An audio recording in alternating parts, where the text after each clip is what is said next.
Hey guys, today we want to talk all about the PSLF program and is it going anywhere, and what happened with this new Chevron Doctrine being overturned, and how does that play into the midst of the PSLF program, and is it going to stick around? So today we'll be breaking it down. We'll be looking at some of the laws and some of the acts. Did some light reading for you guys to really see what is actually law, what is regulation. So we'll be breaking that all down. So looking forward to diving into this with you. But if this is your first time joining us today, though, welcome. My name is Michael Foley. I'm a certified financial planner and a certified student loan professional, and I'm also the son of two doctors, and really developed Lifestyle Creep to help you guys and really take care of those who are taking care of us, and hope to simplify the complex in the world of your finances so you can be more intentional in your financial decisions. So really excited to dive into this with you today, and so let's dive in.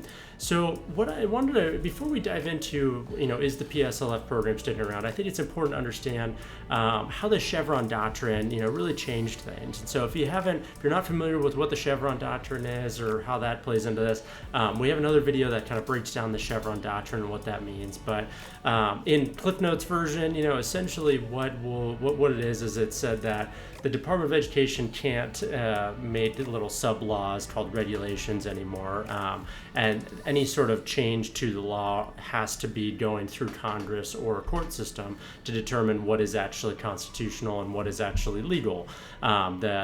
These regulators like the Department of Education were getting too much power, and so they said, hey, let's pump the brakes.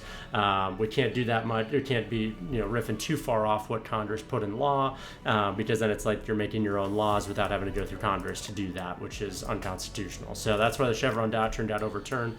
But really what it brings to light is now we got to figure out, okay, what is actually baked into the law and that's unchanging, that would take an act of Congress to change, right? And what is regulation that the Department of Education has actually established and is potentially up for debate, right? And this could be up for lawsuits. And so, as we're seeing with a lot right now with the SAVE plan, right?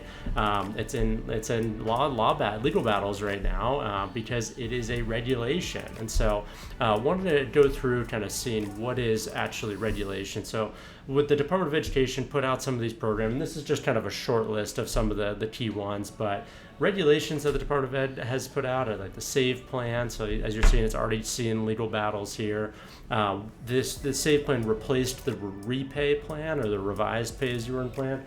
That was also a regulation, so that should also be attacked here. The pay-as-you-earn plan, it was supposed to be going away in July here, but now since everything's in flux, it's kind of in flux as well. But we're likely to see that go away anyways, and so we're not really going to see probably a lot of legal attack on that one.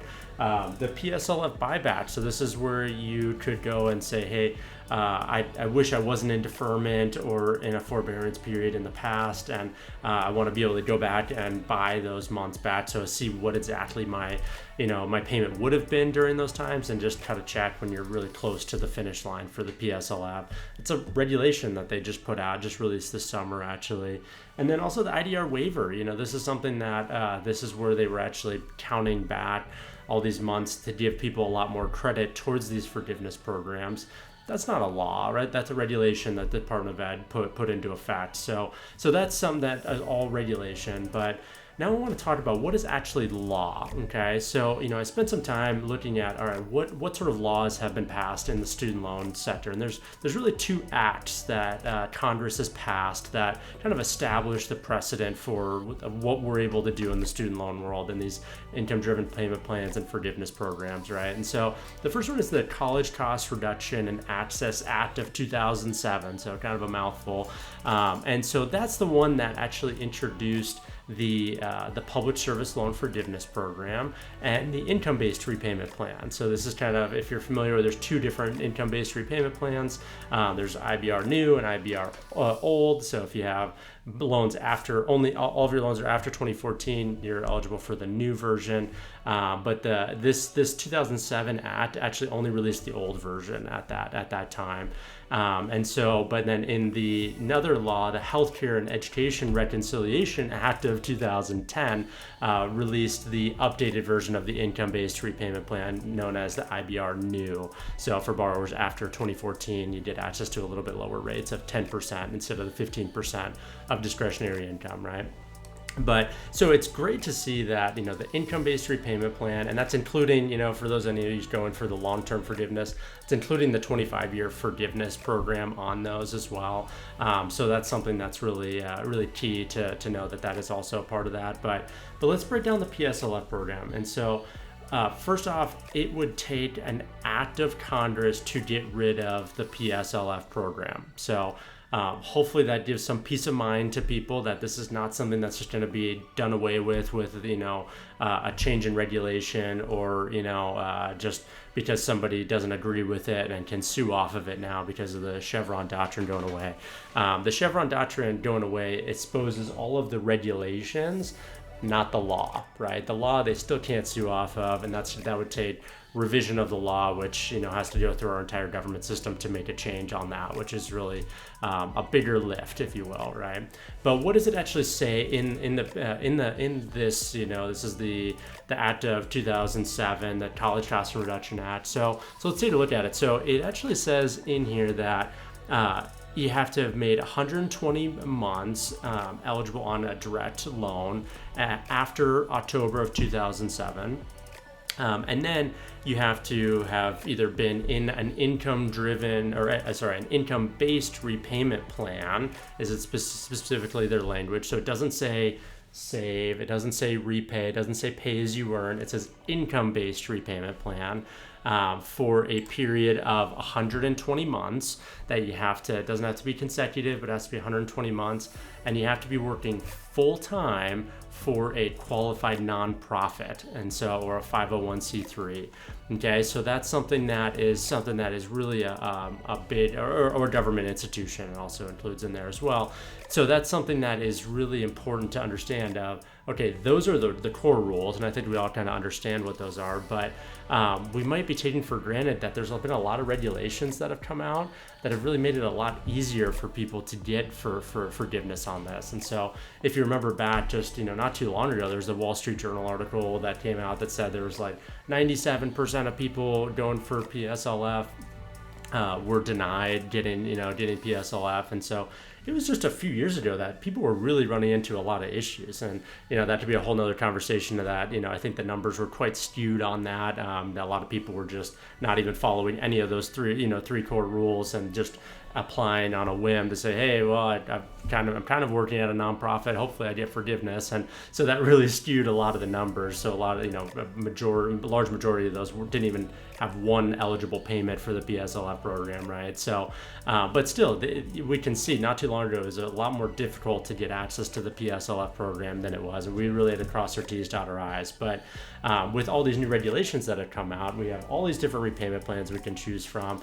There's also these IDR waivers. COVID came out with all these different things to make it really a lot easier for people to get PSLF credit, and they're a lot more forgiving right now. But all of those forgiving aspects are all regulations that could be potentially up for legal debate in the future. So I'm not saying that those are currently, but that's something that could be in the future. And so when people ask, is the PSLF program going away?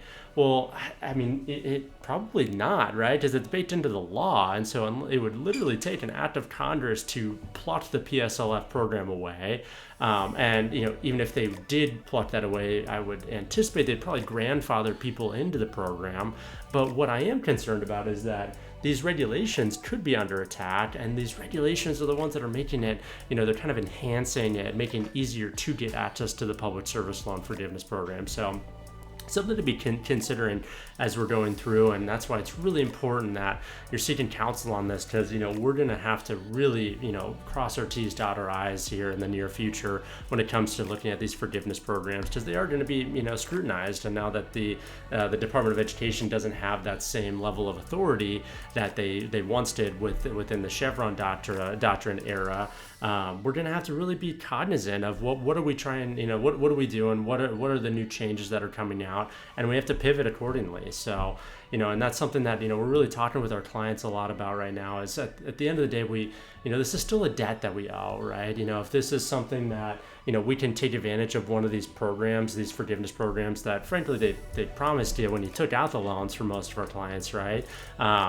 This is something that we want to take advantage of that, and we'll help you play the game to take advantage of those programs that are available. But we need some backup plans, because as you can see, this is just a mess that's happening in the Department of Ed right now. And so we don't want our clients just putting all of their eggs in this basket, financially or frankly emotionally too. There's a lot of emotion that goes into getting these loans forgiven, and we have so many clients that are so close to forgiveness, and then all this stuff came out with the SAVE plan, and they're kind of halted right now, right? It's emotional, and this is when they say the proverb says when you're when you have debt, you're a slave to the lender. And I can tell you that our clients feel that right now, that we're just a slave to whatever the government puts out on this stuff. And so the way that we can combat that is having some contingency plans. And so making sure that if we can start building a backup, what we call a sinking fund. So another way of saying it is a fund that we're building money into that is specifically used to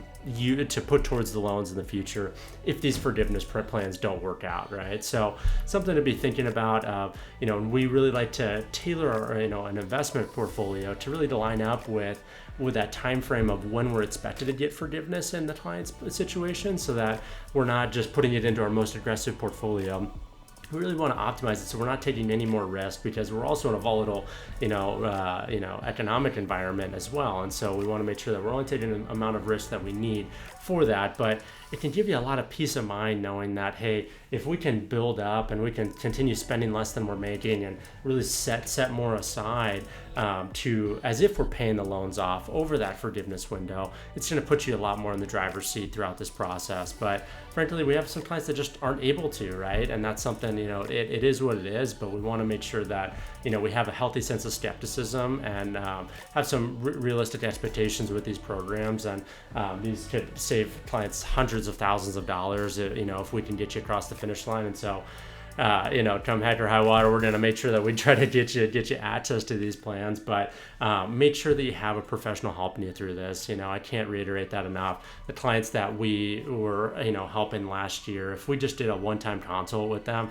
the recommendation that we would have made just last year, frankly, even like 3 months ago at this point, would have been totally obsolete because of all these changes. And we would have never anticipated that the Chevron Doctrine would be overturned in the Supreme Court. That's been a doctrine for so many regulators across the, multiple industries. But making sure that you have someone on an ongoing basis. And so if you have, maybe sat down with someone and done a one-time consult, you got your game plan, I hate to say it, but it's probably obsolete right now. And so making sure that you're working with someone on an ongoing basis. And so if you have questions on your student loan situation or really need some help and guidance and want a professional on your team, we'd love to come alongside you and see how we can help you out on this stuff, because it's a mess. But you need someone who's reading these acts and these these doctrines for you, so that you can focus on medicine and taking care of your clients, so that you can be our patient and we can take care of you in this. So really excited to chat with you guys as you guys have questions that come up. But hopefully this has been helpful,